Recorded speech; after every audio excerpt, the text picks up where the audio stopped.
to see. And there we go. Broadcast is live. How convenient. Yes. Yeah. Hey, everyone, and welcome to episode 38. SVT time, SVT time live. It is Tuesday. Sorry, we're actually running. We're doing it an hour later today, but that's okay because it's our show. We can do what we want. Of course, well, joining me today is Dom, my co-host, and today's guest is Matt Malley, longtime SVT Ampeg family member, Counting Crows producer. The list goes on, but we're going to talk more about that too. So, Matt, how you doing, my friend? I'm good. Thanks for having me, you guys. Yeah, thank you. Gosh, it's funny. What was it? 2 months ago? Was it probably 2 months ago? I saw you up here in New Hampshire. Yeah. You and your lovely wife and I all went out to dinner right at Hampton Beach. That's right. Nice. Yeah, and that was a great hang. So thanks for that. Yeah. No, thank you. You actually bought dinner. Thank you. Yes. Yeah. And I'll buy it again. Yes. I hope good. to see you. I think we're in Hampton. Is it Hampton Beach again in a couple of months? I'm going back out again. So let's do it again if you want. Absolutely, but dinner's on me this time. Yeah, absolutely. Right. So what's been going on in the meantime? You're back home now and just kind of chilling and spending time with the family, I take it? Yeah, I've been decompressing. I got blown into this awesome, riotous, all Scottish Queen tribute band. Wow. In early March. I had 2 days to learn 2 hours of Queen songs, which is not an easy thing to do. No, and then I jumped on the road with them and toured all around the country for the first time in 18 years since Counting Crows. I jumped on a tour bus and drove around the country and just had a blast. Wow. And we're doing it again. We're leaving in about 10 days, I think. And we're going to do it again, more like festivals this time, but also some normal gigs, theaters. Yep. And then we're off to Denmark and France. And, we're just sort of trying each other out. And we get along like a house on fire. So, yeah. How many members? There's just 5 of us on stage. So it's a perfect band for a perfect tribute band for me, because I'm like older now. I'm 59. I'm overweight. I don't want to dress like John Deacon and try to look like somebody. It's really just a dedicated Freddie Mercury singer, this guy Gary Mullen, who's brilliant, and the band's very casual, but shit hot. And so it's just 4 instrumentalists and Gary singing, and it's really fun. They blow the roof off of joints. People are yelling the songs back at us and crying. It's amazing. I know. That's we're awesome. Not even Queen, so yeah, it's I feel like if anybody needs anything right now, it's more Queen music out in the world, especially live. Yeah, loud and live. Yeah. So no leather vests then, is what you're saying. But do you is there a different approach, like gear wise, that you've taken to this tour? No, in fact, I'm using an SVT, a rack mount SVT, and a 410 Ampeg cab, and that's all I need. That's all the volume you need if you're on big stages with a drummer. And so that's got me sounding darn good. Yeah. In terms of bass, are you rocking a Music Man? Or are you? No, I got a Fender Precision. I actually went out and bought a Precision bass just for the tour, because I gave almost all my basses to my son, who's a 22-year-old musician. Nice. And I technically don't own a bass. And so when this band needed an emergency bass player, I went out and bought a P bass really fast. Learned the so you can't go wrong with a P bass and an Ampeg rig. I'm not just saying that. You just can't go wrong with it. Yeah. Right. And John used the P bass on a lot of that stuff too. I don't know what he actually recorded with, but he used the P bass a good portion of his career too. Yeah. So, Sure did. Man, I gotta say this, like, as far as tribute bands, there's tribute bands, but there's also, and I hate to use the word impersonator because that's not what Gary is, but he is to some degree, because I'll tell you right now, Dom, when I saw them, it's like everybody's focused on Gary, aka Freddie, and mannerisms, the way he works the crowd, the way he feeds back to the crowd. I swear you're being being talked to by Freddie. That's cool. It's almost like he's channeling Freddie through his persona. And man, I gotta say, like, I don't know how old Gary is, but he's got way more energy than yeah. Yeah, he's 49, I think, 48 or 49. He's almost 50. And to go shirtless when you're 50, I mean, that's pretty badass right there, you know. That's goals. Yes, and Brian May actually saw Gary perform and said he quoted Brian more than a likeness. And so Gary puts that on his posters, you know, and stuff. That's cool, yeah. So he's the real deal. He won a contest that's kind of like The Voice in the UK. Back in the early 2000s, and he won with record votes, and then just decided to get a touring band together, him and his wife. It's literally a mom and pop world touring rock band, you know. Wow. Queen tribute. Yeah, and it's all professionals. Their light girl was a genius. The sound, there's two guys that partner, Peter and Terry. They're the sound guys, stage and front of house, and they're brilliant. Everyone's like a crack skeleton team, you know. So, and I'm glad you got to see us, Dino. It really is something special. Yeah, you know? Yeah. I'm sorry, we ended up having to leave the second half of the show because the show's in two parts. We ended up leaving the second half because that time Hampton Beach there was this is a thing that's been going on lately. Prior to Memorial Day, it gets swarmed with all these young kids from Massachusetts, and they kind of invade this beach resort or community, and they just wreak havoc. They go around like causing fights, and it's just this weird thing. So the police were called in, and everybody was cleared out. In fact, when I was walking out, Matt, there were a group of kids standing around my motorcycle, and you know, I kind of had to like puff the chest up a little bit, kind of be the big. I was gonna say, Dino's not telling us that he actually had to go put on the bat suit and fight crime. Well, no, they called him in. Thankfully, as I was approaching the motorcycle, there were like 4 state troopers walking towards us. And the kids didn't about face, walked away, and I was like, "Yeah, that's it, kids. You better not mess with." I turned around, I was like, "Oh, hi, officer." Get off my lawn. Get off my lawn. So, anyway, it was pretty hairy there that night. You know, it was bordering on a riot or something. Wow. Yeah. I promise I'll have them all cleared out when you guys get here in a couple of months. Yes. Good, Dino. Thank you. So, Matt, let's talk about your early days. So, what the beginning of your journey, your musical upbringing? Were you brought up in a musical household? Did you? No, I wasn't. No, in fact, I wasn't. My dad said he had played clarinet in high school, but that was it, and no other musicians in my family. A guy came to my school when I was in like probably second or third grade, and he wanted to find out who has a musical ear in our classroom, and he kind of singled me out and said, I remember him saying, "You have a God-given gift." You know, he must have been a religious man, and you have God-given ears, because when he played notes on a piano, I could tell how many notes he was playing, and I thought that was just kind of normal, but apparently it means you have a musical gene or whatever. So he made a thing out of it, and so my parents went and got me piano lessons, and they bought a little piano, upright piano for the house, and I started with piano at 7 years old. So that was 1970, and that was my beginning of music. Okay. When you were like 4 hours deep into a set at a dive bar, and you know your teens or 20s or something, where you're like, "Curse this guy! Why did he tell me?"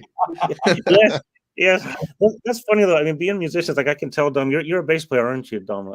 Yeah. I can see the bass behind you, and Dino said, and as you probably know, when you got that cut out for you in your life, it doesn't matter all the struggles and stuff. It's always exciting. It's always fun to be with your mates and laughing, going for a burrito after sound check, and you know that whole slog that we all had to do didn't feel that like work at the time, you know. But anyway, it's funny. Yeah, it's like it's like a different struggle, but you're just grinning through it the whole way. It's kind of like it's almost like, you know, I mean, we've all been in bands with brothers and stuff like that. It's almost like even if we weren't playing music, we'd still be hanging out together. Yeah. You know, and causing trouble or doing something. We, you know, and we just all happen to play different instruments too. That's exactly. kind of vibe, right? Mm-hmm. So what got you into bass, Matt? What? When did I start bass?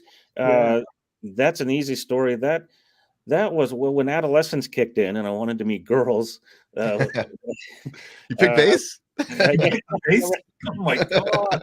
right. You know, I was right before freshman year of high school. My childhood friend Mike, we're still friends today. Mike Detweiler, his dad bought a little guitar and a bass from a store called Montgomery Ward's. I don't know if you remember that Oh, one. yeah. Yeah, they were Yep. nationwide. I don't even know. Monkey Ward. Monkey Ward's. We used to go to Yep. Monkey Ward's, and it was these little cheapo guitar, this cheapo bass, and Mike knew how to play a G chord on the guitar, so therefore I took up the bass. So we were playing Down on the Corner by Creedence Clearwater Revival. Yep. Bum bum bum bum bum bum bum. So he would strum the chord, and I would do the lick, and both our jaws dropped. It sounded just like the record, and that was it for life. Yeah. I'm playing bass for life. I knew that minute. It was like 1978 or something, Yep. 77 maybe 78. Anyway, but yeah, that was it. That was all it took. You play music and it sounds like the record that you love. So that's end of problem. Yeah. Yeah. I love that. Yeah. Yeah. Wow. So, but I've always been a rock dog. I've never been a Stanley Clarke or a Victor Wooten, and those guys are so awesome, and they're also over my head. I was raised on Floyd and Zeppelin and the Beatles, and the Beatles are an odd band because you don't think of Paul McCartney as the Beatles bass player. He's like a Mozart that happened to be playing bass with three other Mozarts. They're so out of the norm. But Zeppelin got me into James Jamerson, the John Paul Jones technique got me into James Jamerson, which, by the way, there's a YouTube that's life-changing for all bass players, and I don't know if you've seen it, but it's For Once in My Life by Stevie Wonder, that I believe James Jamerson plays bass on, and it's this sort of follow by dots what he did. Yeah, Yep. that's a game changer for all bass players to see that. And I'll have to check that out. Yeah. It is pretty amazing. To see his structure, how he structured that bass line. Yes, and what it shows you is that he didn't write a part. He just played from a zone, and that's what separates the men from the boys. When it comes to bass parts, bass playing. But that being said, I was never a jazz cat. I'm a rock dog. Yeah. Well, what was your? Sorry, go ahead, Dino. No, go ahead, Don. Go ahead. I was just gonna ask, like, in that journey, when was your first? I always ask everyone like their first SVT experience, like when you finally had like a fridge and a full head, like a CL or A10 or something like that. Yep. I had the A10 and I had an SVT, and that was in a band called Mr. Dog from San Francisco. And there's a video on Vimeo of Mr. Dog at the Berkeley Square, and you can see me at 22 years old slapping a Steinberger. I'm not sure if I had my fridge on that video, but later on I got my first fridge and my first SVT in that band, and it. I mean, I've been quoted before that Ampeg is the Harley Davidson of bass amps. They put that in a book, and Dino has arrived. Yeah. There's an ad where like an old ad from like the 70s is like driving through an 810 or driving an 810 with like big handlebars or something, and I always say that's Dino. Yeah, that's the heart of Dino right there. Yes, totally, man. Yeah, and it's the tone that Ampeg rigs occupy is where no one else does. It just has a gravity that no other brand has. Anyway, I'm not going to try to sound like I'm blowing smoke here, but no. That's why I've always played Ampeg. That's why I endorse Ampeg. You can get the killer tone with a P bass and an Ampeg is just heaven.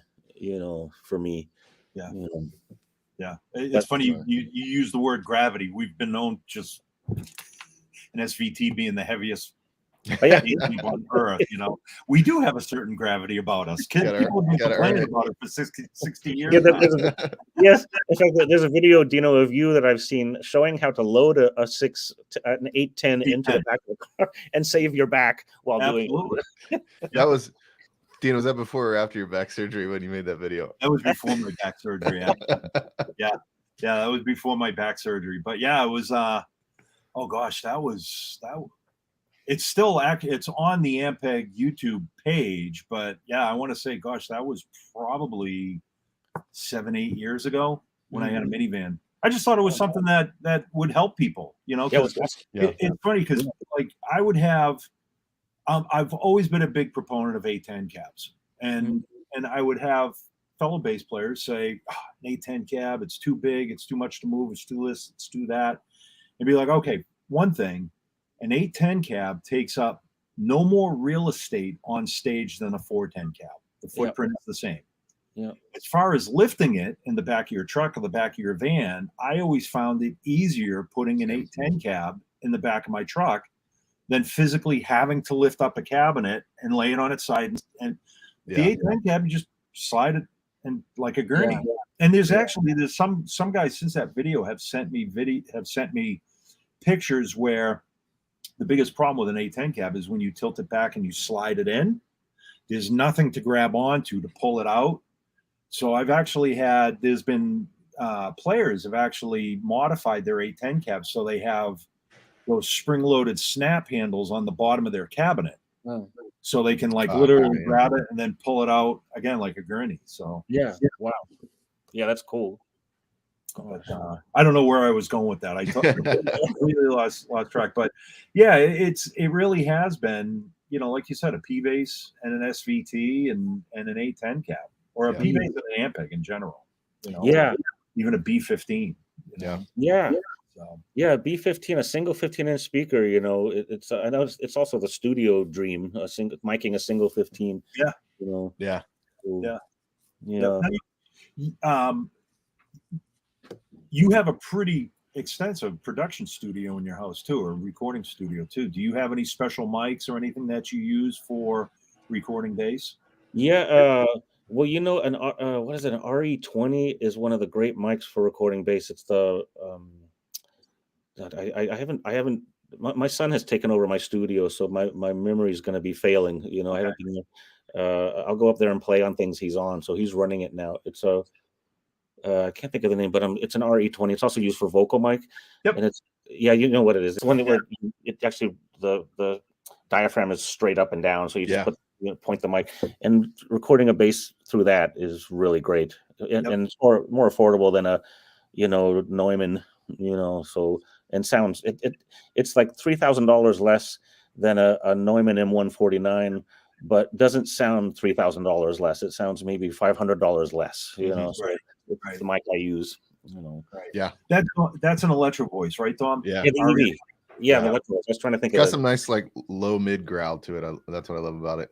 Yeah, you know it, Dom. Yeah, it's a great mic. I was recommended just the what's the classic Neumann. I'm so rusty on mics now because I just haven't been. Maybe the U87 or the U87. I've been told the U87 is a great mic to record bass if you can afford it. Yeah. It's, it gets expensive. Yeah, I know. So expensive. Yeah, I know. There was a comic strip where you have a $10,000 mic going into a $50,000 board, and then you compress it all down to a 4 megabyte MP3 when it's right. Yeah, and nowadays you make 0.0000001 cent on the recording. I know. If YouTube could pay, I mean, there are 250 million views of Counting Crows playing Mr. Jones on YouTube, 250 million views, and we're not getting any money. I actually called the accountant and said, "Are we getting anything for that?" No, it's hard. It's hard. I'm sorry to say. Man, that's such a bummer. There's a way to do that. Actually, I literally had somebody contact me yesterday. I'll talk to you offline about it. There's a company trying to capture money for that. 250 million views of one song, and one Counting Crows song. Yeah, that's big. That's amazing. Yeah. I mean, do the math. Even 10 cents a view. I know.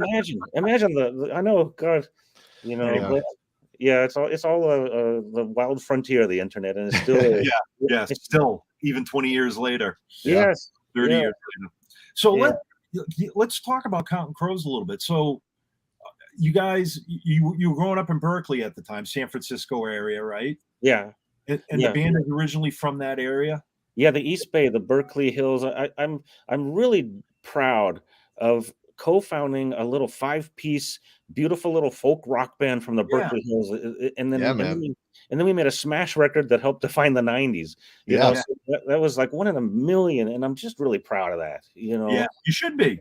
That Yeah, truly is, thanks. like, have you ever, I don't know what the exact math is on that, but it's probably less than 1 in a million, actually. Yeah. Yeah. I didn't see it coming. None of us saw it coming. You know, we were all in bands. We were all in our late 20s, early 30s. I had been living with my parents at the time back in their house, you know, and to do that, you know, it's just, I mean, we knew stuff was starting to happen because there were starting to become lines around the clubs where we were playing and they couldn't get in. And yeah, and so we knew we caught a tiger by the tail. It was mostly Adam. You know, Adam's such a great performer. It was all Adam. I mean, every single band member knows we were replaceable, and it's all Adam. And he's a killer songwriter, a killer vocalist, and he had a really energetic stage presence. And pretty soon there were lines around the block of all the clubs in the Bay Area and San Francisco as well. And so when the record executives found out that, they came up to see us. It was something called the Gavin Convention, where 9 major labels came to check out the Bay Area rock scene, because Seattle had already lit up with Pearl Jam and Nirvana, and I think Soundgarden had been happening. This was 1991, and they came, and 9 labels came to see us because we were the big buzz of the Bay Area, and all 9 labels offered us a record deal the next morning. Amazing. Yeah. Wow. Yeah. How'd that feel? That had to feel so cool. It was freaking awesome. And that was before, obviously, radio and everything. I mean, like, did the label get that single pushed on the radio, or what? Yes. Okay. The first single, Mr. Jones, was never released as a single. It was a Philadelphia, I think, a radio station that started playing it, and they got a bunch of phone calls. So other radios started to add it, and it just took off as a hit, and it wasn't released as a single. So that was kind of a cool way to have that happen, you know. And then, you know, all the stuff, we just joined in the train that we were all watching on TV all our lives, MTV and radio hits. And so all of a sudden we're touring the country, and you're out there working so hard. If you guys have ever toured, you know what it is. It's gearing up for the show that night, and then trying to wind down to get some sleep after the show, and then spending the next day driving to the next town. And we did it with a van and Adam's dad's car. This is before a tour bus, and we drove all the way around the country. And I remember I'd get on the phone with friends. Back then, you'd have to buy a phone card and use from your hotel. And I called back to Oakland, and my childhood friends are like, "Man, you guys are like in heavy rotation, and then MTV, or all we hear is Mr. Jones on the radio." And I was like, "That's cool," but then it felt like my life's back there in a box in the Bay Area, and it's all happening for Matt Malley and the band. But we got to drive tomorrow, and we got another gig. Yeah. You know? Yeah. So you can't like sit and relish in it. You got to like stay focused on the next city. Yes. Yeah. You know, it would have been perfect to just go home and just sit at a cafe and hear the songs on the radio and just have friends go congratulations, but it wasn't that at all. Sit at a bar, soak it up. Yes, you know, we got to remember too, man. I absolutely love here. This is why I do SVT Town, because I love hearing these stories about how, you know, you just all of a sudden you realize things are happening. But you pointed something out there too, that a lot of people that might be watching this don't realize. Number one, you're working your ass off. It's not like, you know, like you say, you know, you're not sitting in a cafe. But back then, early 90s, nobody had cell phones. Nobody had smartphones where you could sit on a tour bus and play Wordle for 3 hours. Yeah. You know what I mean? Like, if you wanted to talk to your family back home, you had to stop and physically call them from a telephone. There was no. So, and as a band, you couldn't create content while you're on tour, to post to your social media. It was like you had to physically go there and physically be in front of people. Which I'm right at the brink age-wise where like I miss that. I wish I grew up in that era of music a little bit. Yeah. Now, it's funny. I was going to say, Matt, coming up, like you were saying, like 90s, early 90s, 91 in the Bay Area, you know, you guys were starting to break out. If I'm not mistaken, I want to say Primus, which is a total opposite of Counting, was actually becoming pretty Yeah. big in the area. What other bands were coming into prominence then? Green Day mainly. Green Day Okay. was on the rise. They had just got signed. I think they got signed to Geffen as well. We were both on Geffen, and Green Day just had this slow burn though that just lasted through the 90s. And now they're doing stadiums in the late 90s or something. They were like a slow burn, and it was interesting to watch. You know, because they really hit it big. We never did stadiums. We'd open for the Stones or the Who in stadiums, but we could never sell out. Yeah, yeah. Green Day and what was the other band that I was just thinking of? Weezer are two bands that I'm just like, they've played probably more arena and stadium tours now than not in their career. And it just blows my mind. Yeah, like not saying they're not good, just saying like you wouldn't think that it's such simple rock that like I don't know. It's incredible. I know it is, isn't it? It really is. You know, it's shocking. And a band like Green Day could split the pie with only 3 band members. I mean, think of yeah. Gosh, they must all have mentions. You know, yeah. I saw you guys when you double billed with it was like co-headlining tour John Mayer, I think like early 2000s, something like that. Mm-hmm. Yeah, I was there in Detroit. It was a fantastic show. Sounded amazing. Oh, cool. Yeah, good. John Mayer was a freak of nature, man. He was such a good he was only like 24 or something at the time. Yeah. And he was such a good musician and a good singer, a good guitar player, and a good songwriter, the whole package.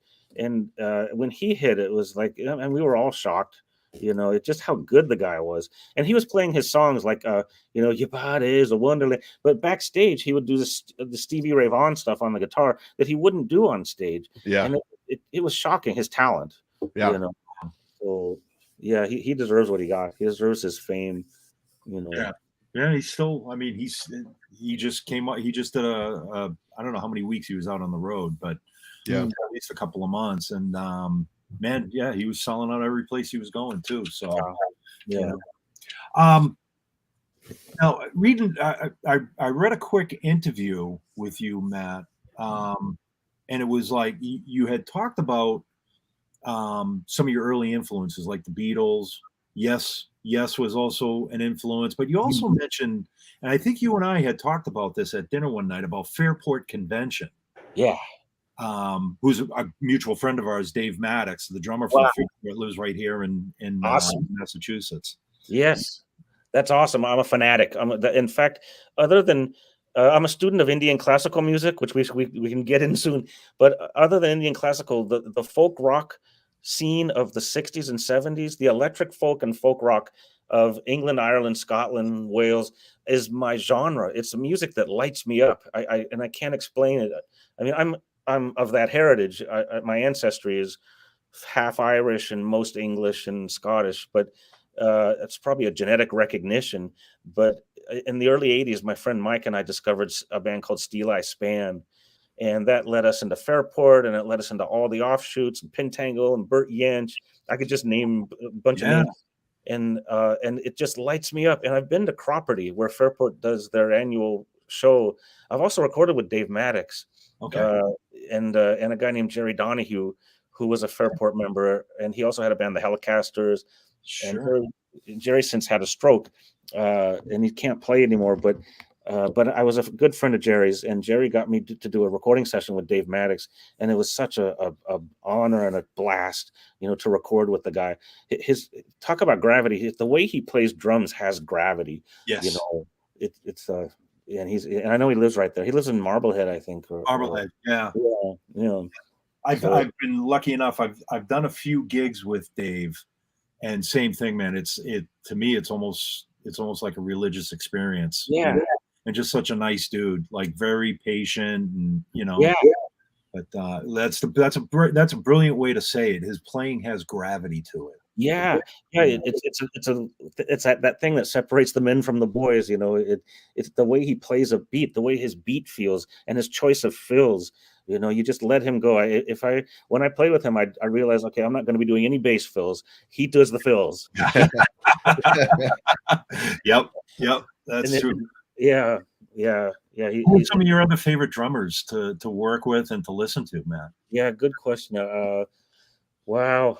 Well, Dave Maddox was the top of the mountaintop for me. You know, when I did a session with him, there's a local guy in LA, and I can't think of his last name, but he played with Jerry Donahue and I. His first name's Dave, and I can't think of his last name, but he's a killer drummer because he's one of those drummers. Oh, another guy I should talk about, Victor Bassetti, played with Los Lobos.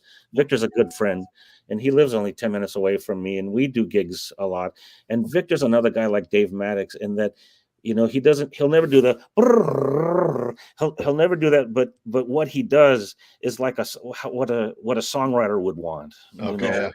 And really strong playing of the song. Yes. Yeah.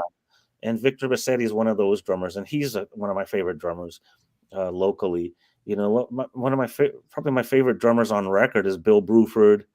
I love Phil Collins. Mm-hmm. Counting Crows did a record with Steve Lillywhite producing, and Steve. Oh, cool. Yeah, Steve's responsible. Largely responsible for the early '80s. You know, including the early U2 records and the fourth Peter Gabriel record. Sure. And he said that Phil Collins came in to do a song on something, and that he did it in one take, and it was just spot on, right on the click. It was swinging just right. He said he'd never seen a drummer that good as Phil Collins, which was eye opening. Right. From coming from him, you know. Yeah. Somebody was telling I was reading it somewhere. Phil had done a session. I'm going to screw this up. I was just reading it a couple of days ago. Phil was called in to do a session to play congas, and it might have been. It wasn't Peter Gabriel. It was George Harrison. He played on, and I guess the part got dropped. And years later, he ran into George Harrison at a show or something, and he asked George, he said, "Hey, whatever happened to those tracks?" And I guess George was kind enough to send him the raw tracks of his conga playing, and he said, "Did you know the story, Dom?" No, but I'm like so excited where this is going. I guess it was the tracks were so bad of Phil playing congas that's why they were omitted. And I know I'm messing this up because there's a backstory to this that actually turned into a joke. Like the tracks that George sent him weren't actually Phil's tracks; they were somebody else's tracks. And was he messing with him, or was it like I think he was messing with him? Yeah, I think he was just totally messing with Phil Collins. That's amazing. But I thought you were gonna say it became like the main part of like another Phil Collins song or something. No, I'll have to look up that story because I remember laughing, like, you know, I mean, like the three of us, you know, we could probably hang out and mess around with each other and we'd all get a kick out of it. But when you've got George Harrison screwing with you on a track, you know what I mean? Like messing around with you, you've kind of accomplished, even if the track did suck. Yeah. You got George Harrison that's busting you for it. You've reached some sort of echelon in your career that, you know. That's incredible. That's awesome. I did have Ringo Starr mess with my mind once, and I'll tell you the story. Have either of you ever met a Beatle in your? No. Yes, actually, yeah. Yes. Okay. Yeah. Meeting a Beatle it's a mind screw. Meeting a Beatle, and there are only two alive, obviously. So a friend of mine is a psychiatrist. He does this meditation that I'm into. On India, we'll get on India. Yeah, we're going to talk about that. We're going to talk about that. Thank you to George Harrison, by the way, for getting everybody interested in India. You know, it's an easy. But a friend of mine is a psychiatrist, and he's very not famous, I guess, but he's very linked in. He's worked with Michael Jackson when Michael was alive and stuff. And he does this meditation I'm into. He's been doing it since the early '80s, I think. And so he was in LA visiting. His name's Brian Wells, Dr. Brian Wells. And he was visiting and said, "Matt, you want to meet Ringo Starr?" And I said, "Hell yes." So he got me to go to he said, "Have you ever been addicted to anything?" And I said, "Yeah, we'll come to this AA meeting in Beverly Hills because it's legitimate. You know, I'm an addict, and so I'll go." And so I went, and sure enough, Ringo and Barbara are there, and then his brother-in-law, Joe Walsh, and his wife are there. And of course, I'm like a stalker. I couldn't believe there's a Beatle sitting in this room, you know, and my friend Brian went up and talked a little bit, and he's an AA person and talks, and a couple of other people talked, and then him and Ringo, my friend Brian was over there talking to Ringo, and I just thought, okay, I better go walk over. This is after the meeting was over, and I better go say hi to Brian, who happens to be right next to Ringo Starr. And I went over and stood by, and Brian goes, Rich, you call him Richard at meetings, and he says, Richard, this is my friend Matt, and Matt's here at his first AA meeting. And Ringo goes, come here, Matt, and he holds out his arms and gives me a freaking hug. And so I'm here, I'm sniffing Ringo Starr's sweater, and he's hugging me. And I look down, I back up, I look down, I said, I used to play in a band, Counting Crows. And he goes, Counting Crows, I used to play in a little band myself, Matt. And my ego just went up in smoke, and I told him it's really nice to meet you. And so it was a mind screw, That's so cool. Yeah, and I think he knows he's doing it. He knows what he is. I mean, the guy can't go in public without everything coming to a standstill. Yeah. But it was awesome. Dino, who'd you meet, Paul? No, actually, I met John Lennon. Wow. When I was young, I was my mom had just passed away, and my dad sent me out to San Francisco to live with my aunt. And I was about 11 years old at the time. She was showing us around Golden Gate State Park, and we were sitting there overlooking the bay, and this limo pulled up. And I, at that time, 11 years old, the only Beatles I knew was Ringo and Paul McCartney. I didn't know who John Lennon or George Harrison were. Yeah. And my aunt, who was at the time probably 40 years old, 30 years old, she started freaking out. Like, oh my God, John Lennon. Well, she told me, she's go out and talk to him. I'm like, you go out and talk to him. I don't know who this guy is. So I went out, and he was with Yoko, and I believe it was Sean. Wow. And I remember going up to him. And I pulled on his shirt sleeve. I says, hey, my aunt tells me you're a Beatle. And he leaned down. He says, yeah. He says, your aunt is right. He says, my name's John. What's your name? I says, my name's Dean. He's very nice to meet you, Dean. This is my wife, Yoko. And I think he said Sean. But at that point, everybody started congregating. And the bodyguards are like, okay, let's go. We got to go. And he says, very nice to meet you, but we have to go now.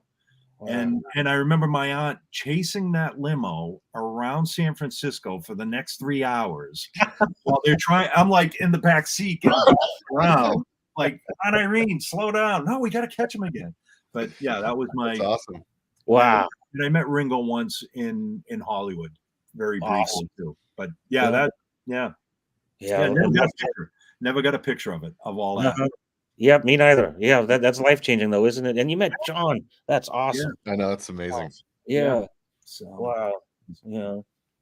But it's just, and that was before I was a musician. That was before I started playing bass. I mean, I think like events like that in our lives kind of shape, like now at 55 years old, I look back and go, maybe that has something to do with where I am right now.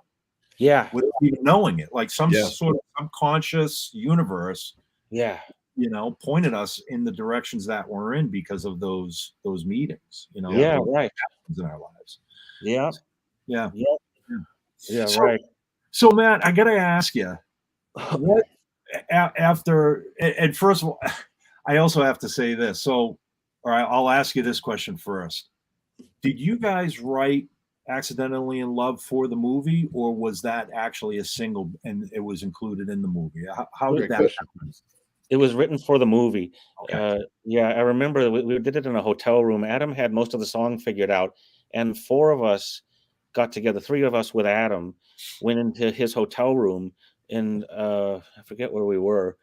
And we just finished that song. In fact, there's a lick right after the chorus that goes, bang, bang, bah. That's 100% Matt Malley right there, because that was my suggestion. Nice. That's how I got the Oscar nomination. There you go. That is awesome. Yeah. And we Oscar nominated. Yeah. I think the whole band got their Oscar nominations because probably Adam felt bad for the guys that weren't in the hotel room that day. So like all 7 members got listed on the nominations, which was nice of Adam to do. But yeah, that led to Oscar nominations, and that was exciting. I was invited to the Oscars, but I had just left the band, and I had 2 little boys at the time. I have 3 now, And I told the manager, I just want to sit at home. I've had enough. I just want to watch it on TV with my son on my lap or both my kids. And I didn't go, and which I'm kind of glad I didn't. I didn't sign up for Oscars. I signed up for music. Yeah. But Yeah. I'm glad I got it. Really cool. Really no, cool. that you actually brought me to the other question that I was going to ask. What after all the success and everything and everything that was coming to you, what prompted you to step away from it? And I know the answer, but I want you to answer for everybody that's watching. Yeah, it was the birth of my second son, because I'd already missed the first 4 years of my first son's life, and because being in a band means you're either recording a record, for like a month or two, so you go to work like a day job, and you do that in your home, or you're on the road the rest of that time, and you just learn to just live in isolation.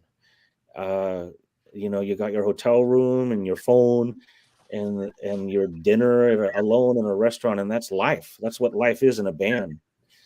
And having little kids at home, it just got too hard.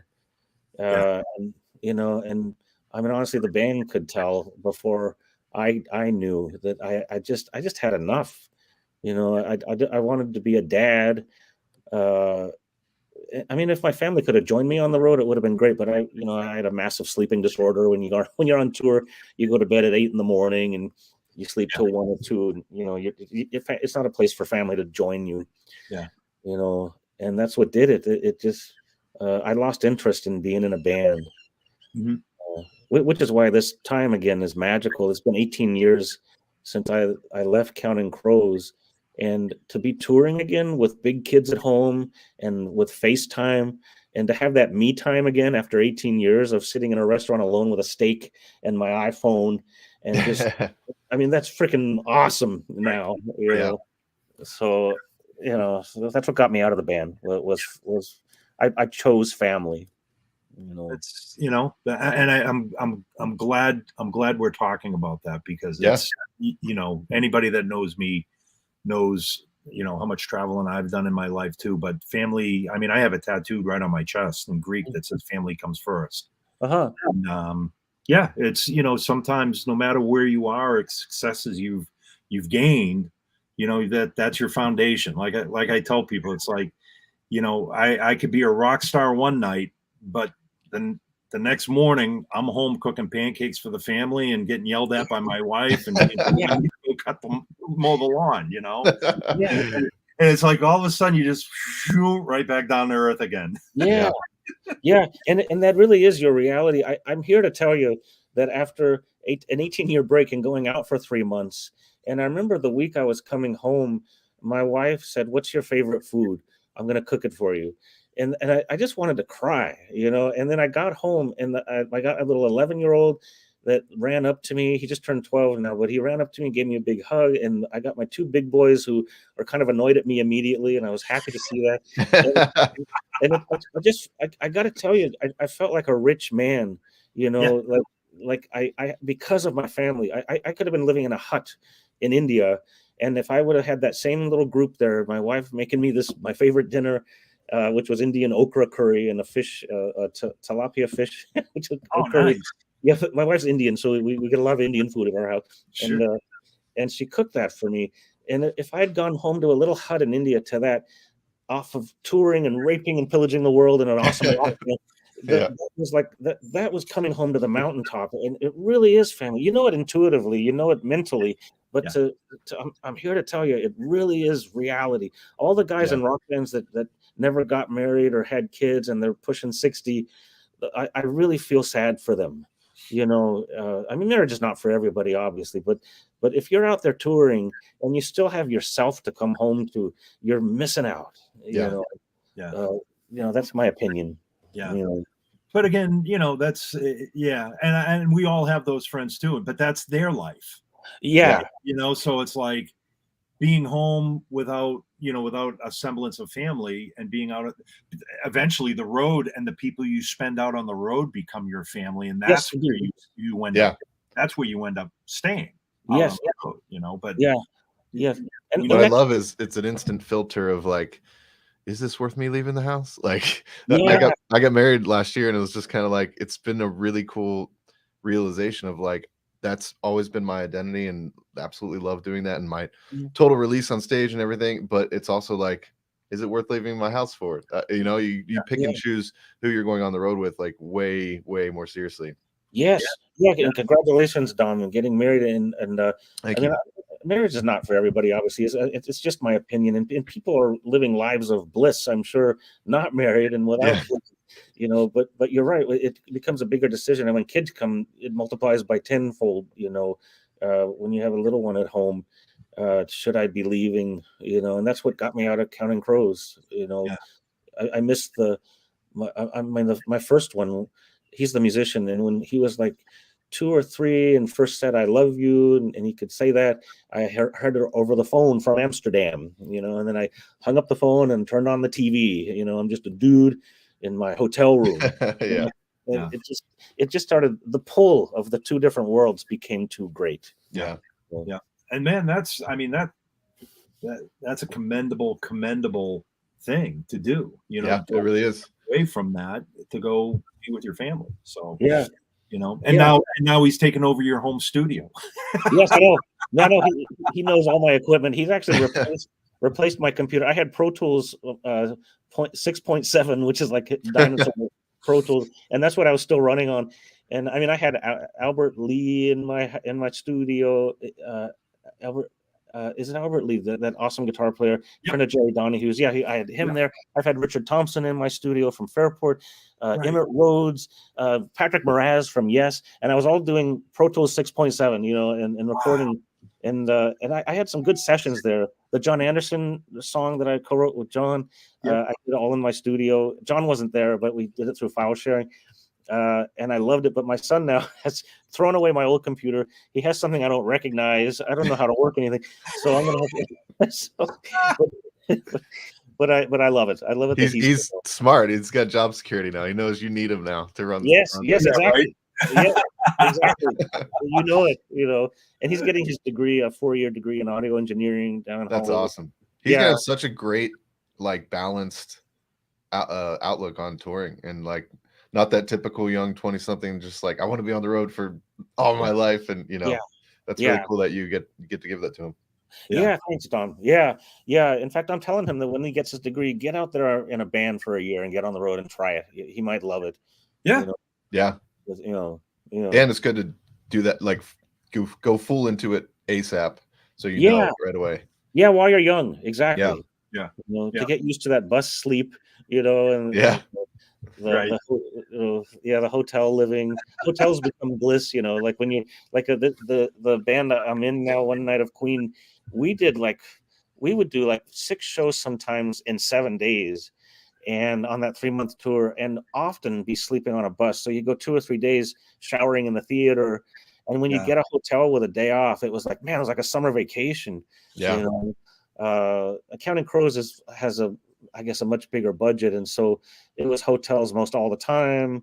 You know, shorter drives. You know, we drove from, I don't know, New England, I think, to Shreveport, Louisiana, and had like a day to relax in Knoxville, Tennessee, while the driver slept, had 10 hours to kill in Knoxville, went to Shreveport and did a gig there, and then drove to Florida from Shreveport. And that's like, it's like, you know, half the country in three shows in 3 days, you know. So this band works. They're not afraid to work. And I love it, though. I loved everything about it, you know. And they're short, relatively short stints too. It's not, you're not going to be out for 9 months or 6 months or anything like that. Right. So it's kind of like a quick sprint. You know, all right, if I give it my all for 3 months, you know, and we'll, you know, and then we get a break, sort of thing. Yeah, right. Yeah. You come home for your domestic bliss. And then I've had 2 months here at home, and then you get this itch now. I'm ready to get back out there. Yeah. You know, so it's a good balance, you know. I'm grateful. I spent 18 years trying to look for what's next, you know, and I did a lot of great recording sessions, and even gotten a couple of cool bands, but not traveling. But the kids were littler, and now to be touring again, it just feels awesome, you know. When you were back from the road and back at home, do you do a lot, like mostly writing, mostly session work? What's What's kind of your balance there? Well, I'm a student of Indian slide guitar, and Okay. so I practice that a lot. I put a couple of YouTubes up, and I'm very much a beginner, and it's kind of embarrassing even. But uh, I just thank you to George Harrison again.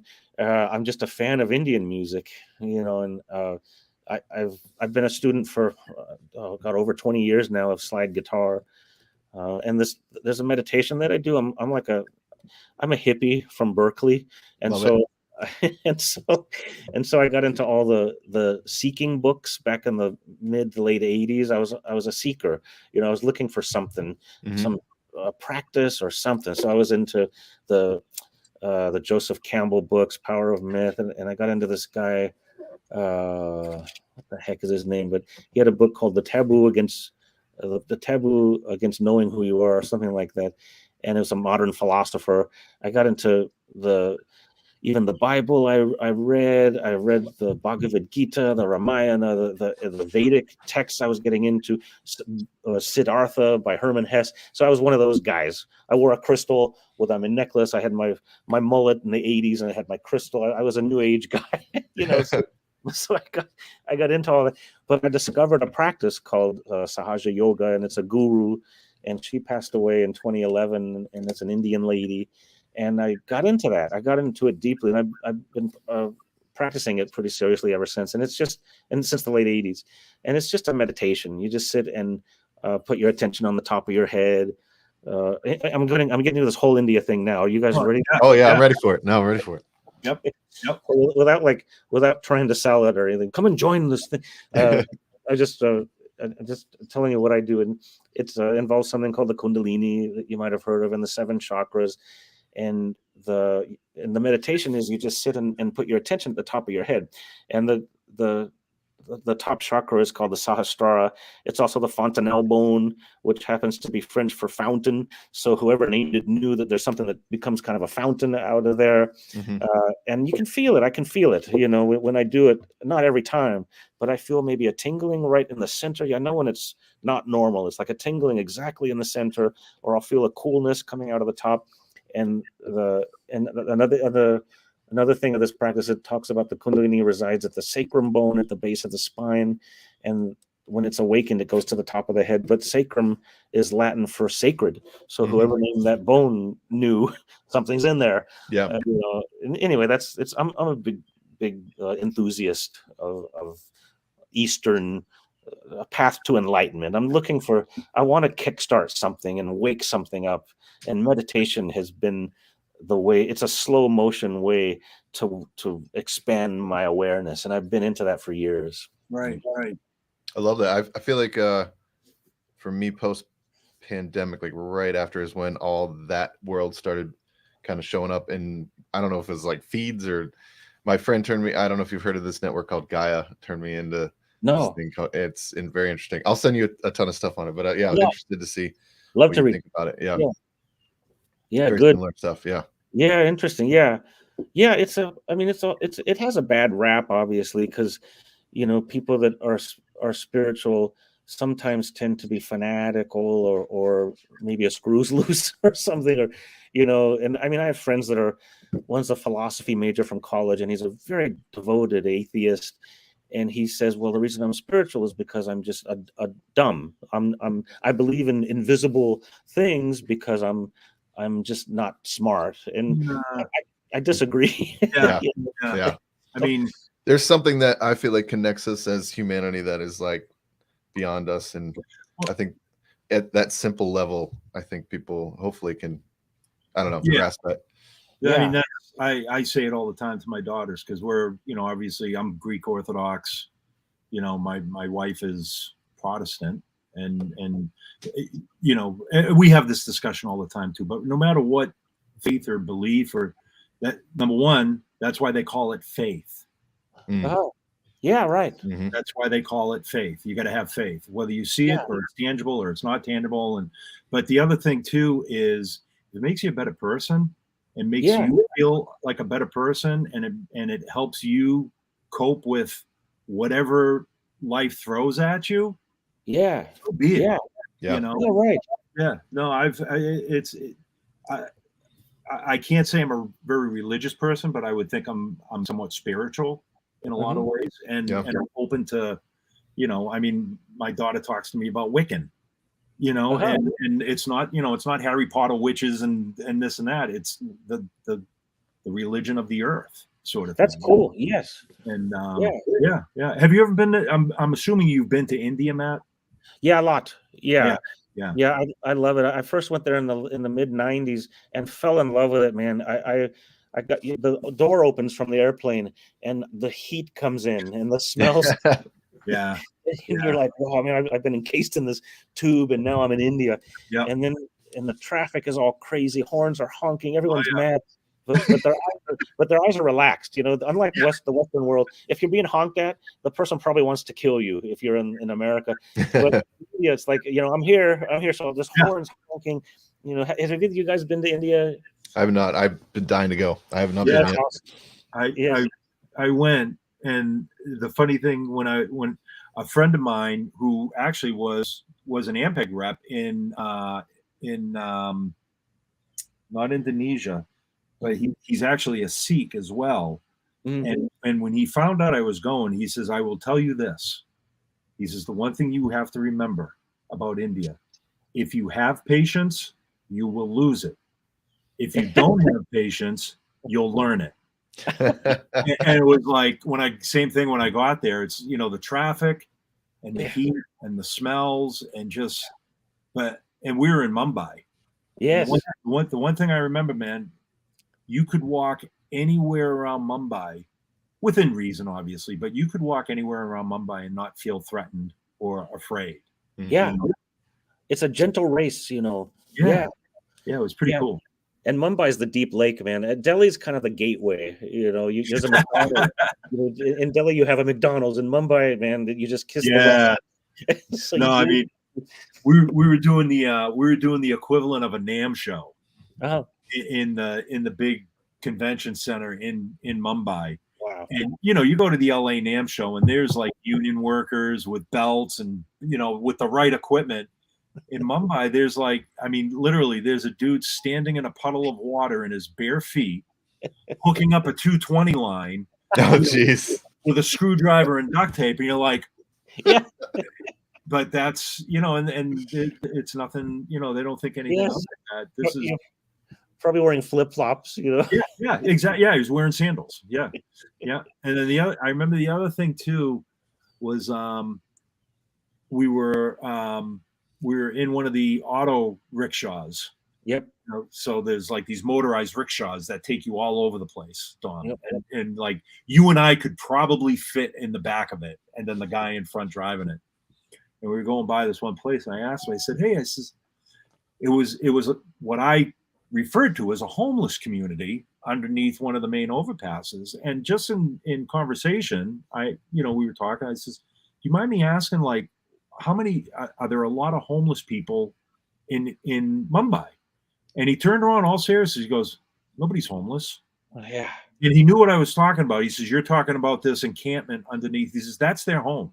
Yeah. There's no such thing as people that have homes and people that don't have homes. He says, nobody is homeless. Yeah. And he says, if I dumped you off here in the middle of the night without any clothes and didn't have any food, he said, they would take you in and feed you and take care of you.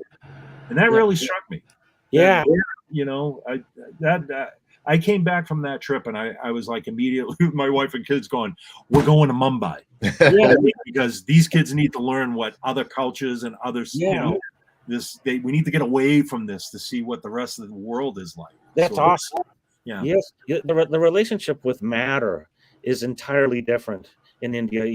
Like the buildings, nothing's freshly painted. The cars are full of dents and paint is falling.